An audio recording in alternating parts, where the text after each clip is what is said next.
நியாயப்பிரமாணம் மோசேயின் மூலமாய் உண்டாயிற்று.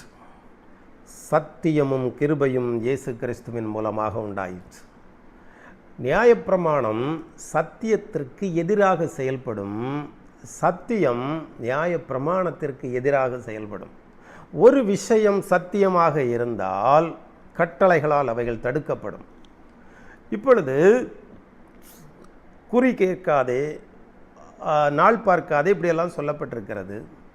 ஆனால் வேதத்தில் அப்படி சொல்லப்பட்டிருக்கிறது.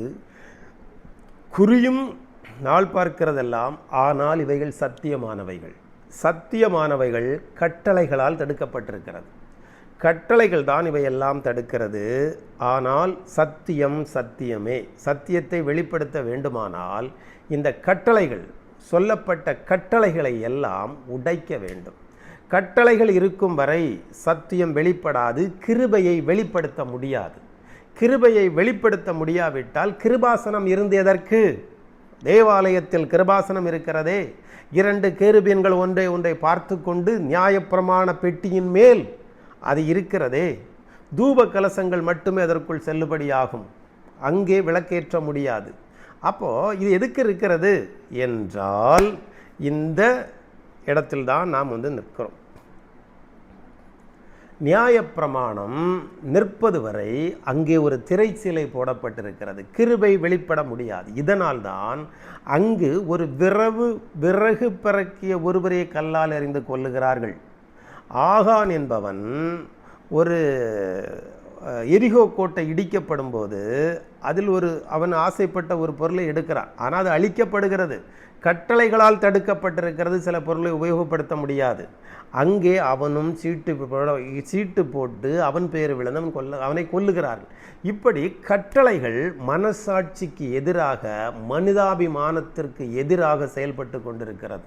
இரக்கம் அங்கு சுத்தமாக இல்லாமற் போகிறது. கிருபாசனத்தின் வாசல்கள் அடைக்கப்பட்டிருக்கிறது திரைச்சிலையை தொங்கவிட்டு. இந்த இடத்தில்தான் இந்த கிருபாசனத்தில் இருக்கிற அந்த திரைச்சிலையை கிழித்தெறிய வேண்டும். மனசாட்சியை உள்ளே கொண்டு வர வேண்டும். நல்ல சமாரியனாக செயல்பட வேண்டும்.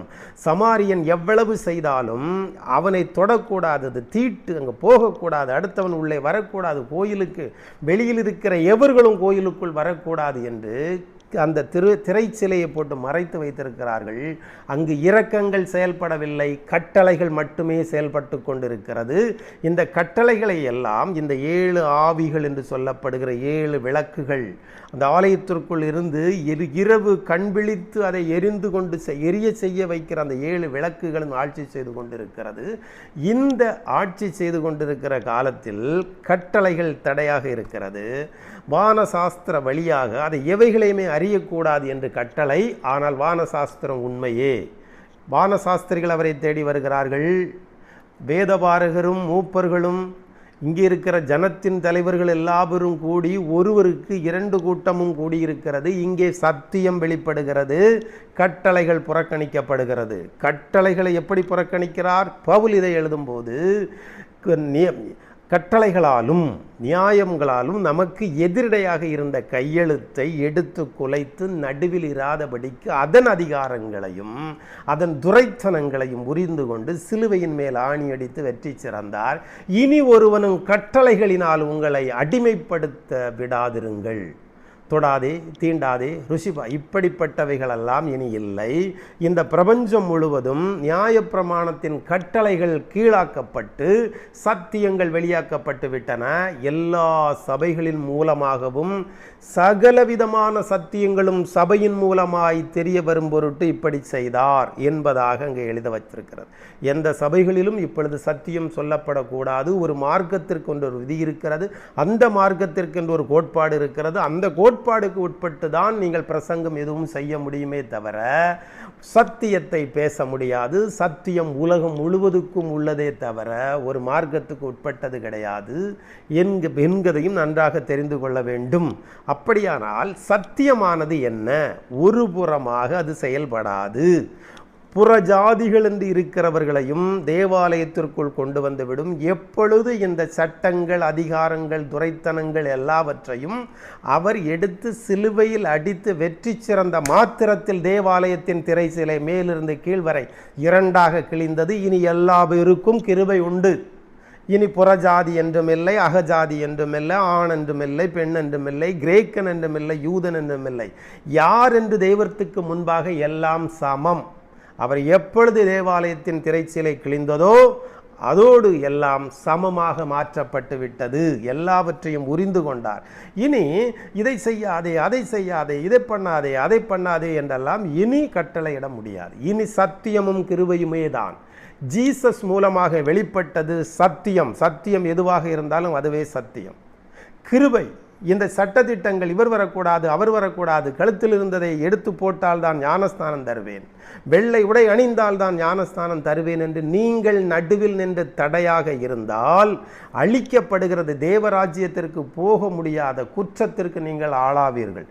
எவருக்குமே எதையும் விலக்கி வைக்கிறதற்கு அதிகாரம் உங்களுக்கு எவரும் தரவில்லை. இந்த அதிகாரம் தேவனுடையது. அதை புரிந்து கொள்ளுங்கள். அதனால்தான் சொல்லுகிறேன், கட்டளைகளால் நீங்கள் இனி அதை தடுத்து விடாதீர்கள். ஒருவனும் உங்களை தடுக்காதபடி பாருங்கள். இதெல்லாம் நீங்கள் தடுக்கிறீர்கள். நீங்கள் இதை தடுக்கக்கூடாது. தெய்வம் கிருபையாக இருக்கிறார். நீங்கள் எப்படி வன்கண்ணனாக இருக்கலாம்? அவர் சத்தியத்திற்கு தயாராக கட்டளைகளை விலக்கிவிட்டார். நீங்கள் எப்படி கட்டளைகளை புகுத்தலாம்? இப்படிப்பட்ட கேள்வியை தான் அவர் கேட்கிறார். ஆக நன்றாக புரிந்து கொள்ளுங்கள். தேவனுக்கு விசுவாசமாகவும் பரலோக ராஜ்யத்தில் சென்று அடைவதற்கு யோக்கியதையாகவும் மாறுவதற்காக சில நியமங்கள் இறைவனால் நியமிக்கப்பட்டிருக்கிறது. இது நியமங்கள் தானே தவிர இது கட்டளைகள் அல்ல. நியமங்கள் வேறு, கட்டளைகள் வேறு. ஆணை வேறு, ஆலோசனை வேறு. ஒரு நியமம், நீ இதை செய்தால் அடுத்த நிலை இப்படி போகிறதற்காக பருவங்களால் நியமங்கள் உண்டாகும். அந்த வழியில் தான் நாம் போக முடியுமே தவிர இந்த கட்டளைகளை நீங்கள் எவருக்கும் விதித்தால் இதன் இரத்த பலிகள் எல்லாம் உங்கள் மேல் சேரும், மற்றவர்களை சேராது. எதற்கும் கவனமாக இருங்கள். சத்தியத்திற்கு துணை நில்லுங்கள், கிருபைக்கு துணை நில்லுங்கள். அது உங்களை வாழ வைக்கும்.